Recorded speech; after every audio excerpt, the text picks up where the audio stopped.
ఈరోజు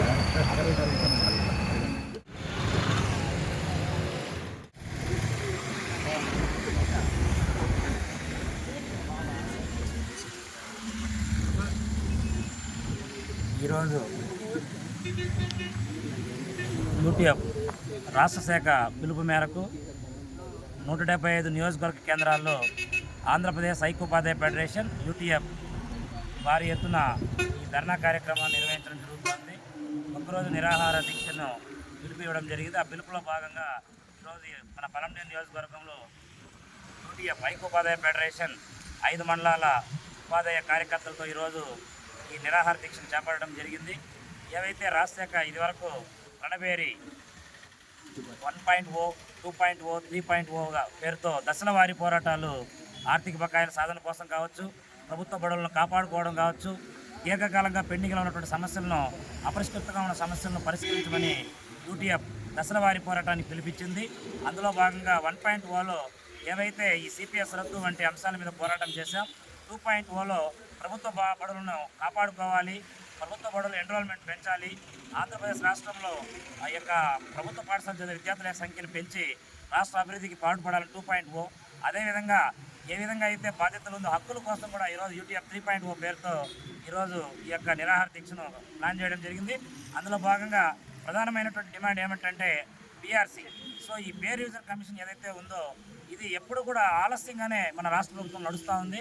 సో ఇప్పటికీ 12వ పిఆర్సీకి సంబంధించి ఇంతవరకు కమిటీని ఏర్పాటు చేయడం కాదు, కానీ ఆ కమిటీకి ఒక చైర్మన్ ఏర్పాటు చేయడం కానీ, కనీసం ఒక కార్యాలయం ఏర్పాటు చేయడం కానీ, ఒక కుర్చీ ఏర్పాటు చేయడం కానీ ఇంతవరకు రాష్ట్ర ప్రభుత్వం చేయలేదు.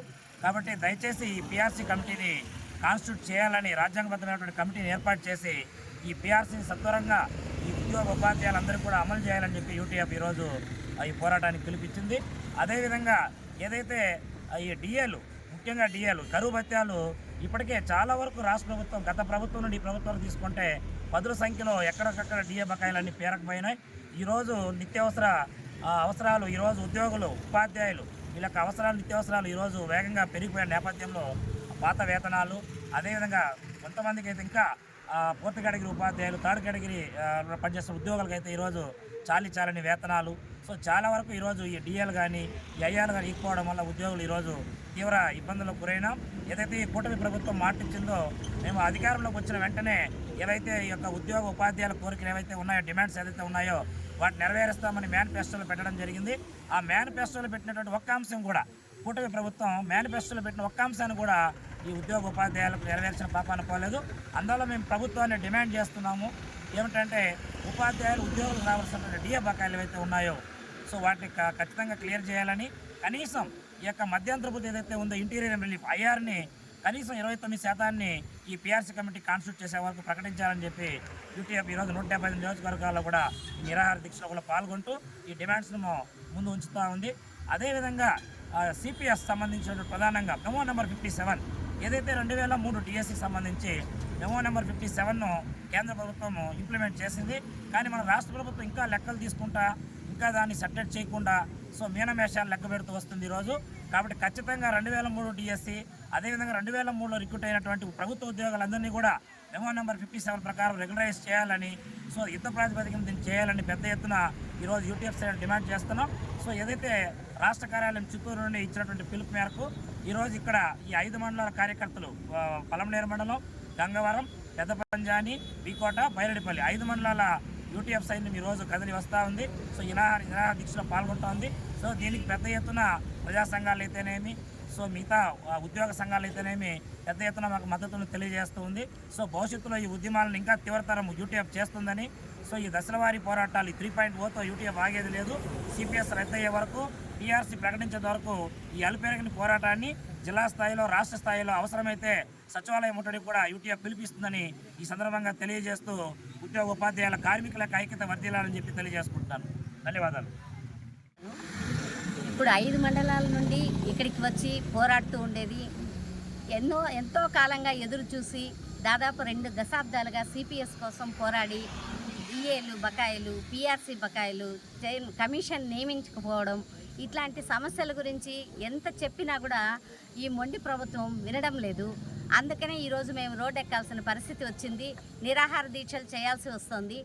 ఎన్ని చేసినా ప్రభుత్వంలో చలనం కనిపించడం లేదు.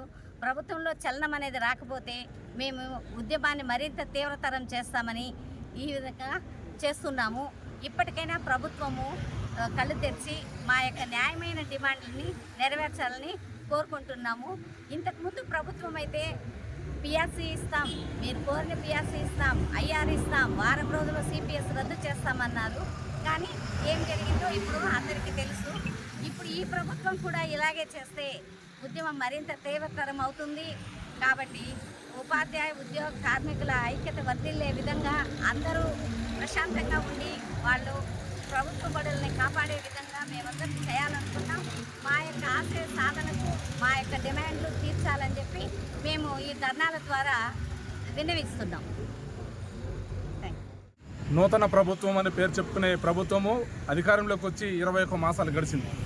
నేటి వరకు ఉద్యోగ ఉపాధ్యాయ సమస్యలకు సంబంధించినటువంటి ఏ ఒక్కటి పరిష్కారానికి నోచుకోలేదు. 1వ తేదీ జీతం అని మమ్మల్ని మభ్యపెడుతున్నారు. వాస్తవానికి 12వ వేతన సవరణ సంఘము 33 నెలలకు ముందు అమలు కావాల్సింది. గత ప్రభుత్వ హయాంలో మన్మోహన్ సింగ్ గారిని పిఆర్సీ కమిటీ చైర్మన్గా నియామకం చేశారు. అప్పటి నుంచి ఆయనకు కుర్చీ లేదు. కొత్త ప్రభుత్వం వచ్చిన తర్వాత, కూటమి ప్రభుత్వం వచ్చిన తర్వాత ఆయన రాజీనామా చేసి వెళ్ళిపోయారు. ప్రస్తుతం గౌరవ ముఖ్యమంత్రి నారా చంద్రబాబు నాయుడు గారు అధికారంలోకి వచ్చిన కొత్తలో ఉద్యోగ ఉపాధ్యాయ సంఘ నాయకులతో మాట్లాడుతూ ఇది ఫ్రెండ్లీ ప్రభుత్వము, మీ సహకారం లేనిది ఈరోజు మేము ప్రశాంతంగా ఉండలేనటువంటి పరిస్థితి, కాబట్టి మీ యొక్క న్యాయమైనటువంటి కోరికలన్నింటినీ కూడా దశల వారీగా పరిష్కారం చేస్తామని చెప్పారు. అయితే ఇప్పటికీ ఉద్యోగ ఉపాధ్యాయులకు 28,000 కోట్ల రూపాయలు బకాయిలు ఉన్నాయి. మేము కష్టపడి ఇష్టపడి దాచుకున్నటువంటి పిఎఫ్ సొమ్ములో ఉన్న సొమ్మును మాకు అవసరానికి ఉపయోగపెడితే నోచుకోలేని పరిస్థితి వచ్చింది. అదేవిధంగా ఏపీజీఎల్ఐ సొమ్ము రిటైర్ అయినటువంటి వారికి ఇంతవరకు పేమెంట్స్ 3 సంవత్సరాలుగా పేమెంట్ చేయలేదు. అదేవిధంగా రిటైర్ అయినటువంటి ఉద్యోగ ఉపాధ్యాయులకు వారికి గత 1.5 సంవత్సరం నుంచి గ్రాట్యుటీని చెల్లించలేదు. అదేవిధంగా ఈఏలకు సంబంధించినటువంటి బకాయిలను దశల వారీగా చెల్లిస్తామని చెప్పి 3 సంవత్సరాలు దాటినా కూడా ఇంతవరకు పేమెంట్కి నోచుకోలేదు. ఇలాంటి అంశాలన్నిటిపైన గత సెప్టెంబర్లో రణబేరి 1.0 పేరుతో పెద్ద పోరాటం చేశాం. ఆ సందర్భంగా కొన్ని డిఏలు వచ్చాయి. ఆ తర్వాత ఫిబ్రవరిలో బడ్జెట్ సమావేశాల్లో దీనికి సంబంధించినటువంటి అంశాలను పరిష్కారం చేయమని చెప్పేసి రణబేరి 2.0 పేరుతో 15,000 మంది ఉపాధ్యాయులు విజయవాడ నగరంలో మేము ప్రదర్శన చేశాం. అయినా ప్రభుత్వము దానికి సంబంధించి ఏసమెంతు మాట కూడా మాట్లాడలేదు. మరి ఈ నేపథ్యంలో తప్పనిసరి పరిస్థితుల్లో వీధుల్లోకి రావడం జరిగింది. యూటీఎఫ్ సంఘంగా మేము ఉద్యమాలు ఎలా చేస్తామో అంతకు రెట్టింపు స్థాయిలో పిల్లలకు న్యాయం చేయడానికి, బడులలో చదువు చెప్పడానికి, పిల్లలను అడ్మిషన్ చేయించుకోవడానికి క్రియాశీలకంగా మేము పనిచేస్తూనే ఈ ఉద్యమాన్ని ఉధృతం చేస్తామని చెప్పేసి తెలియజేస్తున్నాము. ఈరోజు రాష్ట్రంలో ఒక 175 నియోజకవర్గాల్లో ఈ నిరాహార దీక్ష చేస్తున్నాం. రేపు ఏప్రిల్ 1-2 తేదీల్లో అన్ని జిల్లా కేంద్రాల్లోనూ 2 రోజుల పాటు నిరాహార దీక్ష చేస్తాం. అదేవిధంగా ఏప్రిల్ 16, 17, 18, 19 తేదీలలో రాష్ట్ర స్థాయిలో నిరాహార దీక్ష చేస్తాం. అయినప్పటికీ ప్రభుత్వం నుంచి ప్రకటన రాకపోతే ఈ రాష్ట్ర ప్రభుత్వం ఎక్కడైతే పాలన చేస్తుందో సెక్రటేరియట్ ముట్టడికి సంబంధించి మేము ఈ ఏప్రిల్ 22వ తేదీన చెలో విజయవాడ కార్యక్రమాన్ని చేపడతామని చెప్పేసి తెలియజేసుకుంటూ ప్రభుత్వం వెంటనే స్పందించాలి. విద్యాశాఖ మంత్రి గారు ఉపాధ్యాయులను ప్రశాంతంగా పనిచేయించే వాతావరణం కల్పించే విధంగా తగిన చర్యలు తీసుకోవాలి. అదేవిధంగా మా ఉపాధ్యాయులపైన ఒత్తిడితో కూడుకున్నటువంటి బోధనను సరళతరం చేసే విధంగా తగిన చర్యలు తీసుకోవాలని చెప్పేసి ఈ సందర్భంగా రాష్ట్ర ప్రభుత్వాన్ని ఆంధ్రప్రదేశ్ ఐక్య ఉపాధ్యాయ ఫెడరేషన్ తరఫున విజ్ఞప్తి చేస్తున్నాం. నమస్కారం. ఉద్యమం తగలాలి, ఉద్యమ సెగ ప్రభుత్వానికి తగలాలి అనే నినాదంతో రాష్ట్ర నాయకత్వం ఇచ్చిన పిలుపు మేరకు ఈరోజు పలంనేర్ డివిజన్లోని పెద్దపంజాని, వీకోట, గంగవరం, బైరెడ్పల్లి మండలాలు ఈరోజు ఇక్కడ ఈ నిరాహార దీక్ష కార్యక్రమాన్ని నిర్వహించి తలపెట్టాము. ఈరోజు చాలామంది ఉపాధ్యాయులు తమ సీఎల్ పెట్టి ఈ నిరాహార దీక్ష కార్యక్రమానికి విచ్చేసి ప్రభుత్వానికి మన విన్నవించుకుంటున్నాం. ప్రభుత్వంలో ఉద్యోగులు భాగం. లోకేష్ బాబు గారు మిమ్మల్ని విన్నవించుకుంటున్నాము. మీరు ఇక్కడ బైరెడ్పల్లి పాదయాత్రకు వచ్చినప్పుడు పర్సనల్గా మీతో మీట్ అయ్యాను. మీకు గుర్తుందో లేదో మా సమస్యల గురించి చెప్పినాము. మేము అధికారంలో వచ్చిన వెంటనే మెరుగైన పిఆర్సీ ఇస్తామన్నారు. అలాగే ఎన్నో సందర్భాల్లో మన అభిమాన హీరో పవన్ కళ్యాణ్ గారు కూడా నేను ఒక ఉద్యోగి కొడుకునే, మీ బాధలు మాకు తెలుసు, మేము అధికారంలో వచ్చిన వెంటనే మీకు రావాల్సిన బకాయిలు అన్నీ తీరుస్తామన్నారు. దాని మీదే మేము ఆశలు పెట్టుకొని దాదాపు 2 సంవత్సరాలుగా వెయిట్ చేస్తున్నాము. మీ ప్రభుత్వం పనితనం బాగుంది, కాదనడం లేదు. చాలా బాగా మంచి సంక్షేమ కార్యక్రమాలు అన్నీ చేస్తున్నారు మంచి. కాకపోతే మనం ఉద్యోగులుగా ఎందుకు మాకు మా బాధలు తీర్చడం లేదనేదే మా ప్రశ్న.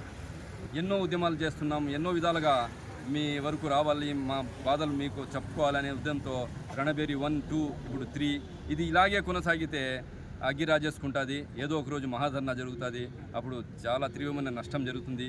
అన్నీ మన ముఖ్యమంత్రి గారికి చాలా సీనియర్ ఆయనకు అన్నీ తెలుసు. ఉద్యోగులతో పెట్టుకుంటే గతంలో ఆయనే చెప్పారు, ఉద్యోగులతో ఒకసారి పెట్టుకున్న దానికే ప్రభుత్వం కూలిపోయిందని. అన్ని విషయాలు తెలిసి కూడా ఎందుకు తాత్సారం చేస్తున్నారో అర్థం కావడం లేదు. మా ఆలకాన్ని వినండి ప్లీజ్. మా బాధలు, మా సాధక బాధలు, మాకు రావాల్సిన బకాయిలు, మేమేం గొంతమ్మ కోరికలు కోరుకోలేదాం సార్. మేము మీలో ఒక భాగం. ప్రభుత్వం బాగా నడవాలంటే ఉద్యోగులు కష్టపడి పనిచేయాలి అనే నినాదంతో మేము ముందుకెళ్తున్నాం. మీ ప్రభుత్వంలో మేము భాగస్వాములు. ప్రభుత్వం పైన మాకు ఎటువంటి వ్యతిరేకత లేదు.